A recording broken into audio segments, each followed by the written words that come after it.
Kuusalu Püha Laurentiuse kirik ehitati 13. sajandi lõpus ja on üks Põhja-Eesti vanimaid kivikirikuid. Kirik on korduvalt ümber ehitatud ja sõdades kannatada saanud. Võime vaid oletada, milline nägi pühakoda välja oma algusaegadel. On teada, et algne kirik koosnes kooriruumist, pikihoonest ja käärkambrist. 15. sajandil sai hoonega võlbid. Nagu paljud tolleaegsed kirikud, sai ka Kuusalu kirik 19. sajandi lõpus neogooti ilme. Kiriku põhja- ja lõunakülgedele ehitati külghooned. 19. sajandil kujundati ümber ka altari ehk kooriruum. Seinad sai tõlkkollase tooni, võlvkaarele ja roietele maaliti viinamarjaväete ja krabimotiivi meenutav ornament.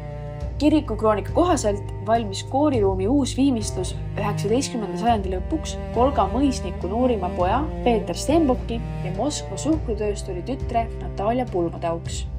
Kooriruumi lagi kaeti ligi 250 hullatud taevatähega. Nõukogude ajal värviti tähed üle pronksvärviga. Võlvil olevad maalingud valge lubivärviga. 2021. aastal taastati kooriruumi algne viimistlus. Kuusalu kiriku üks põnevamaid legende on samuti seotud Kolga mõisnikega. Nimelt on kiriku kooriruumi lõunaseina ehitatud kapike, kus hoitakse karikat, milles on 1861. aastal Saksamaal surnud Erich Stenbocki süda. Mehe viimane soov oli, et tema süda toodaks kodukirikusse.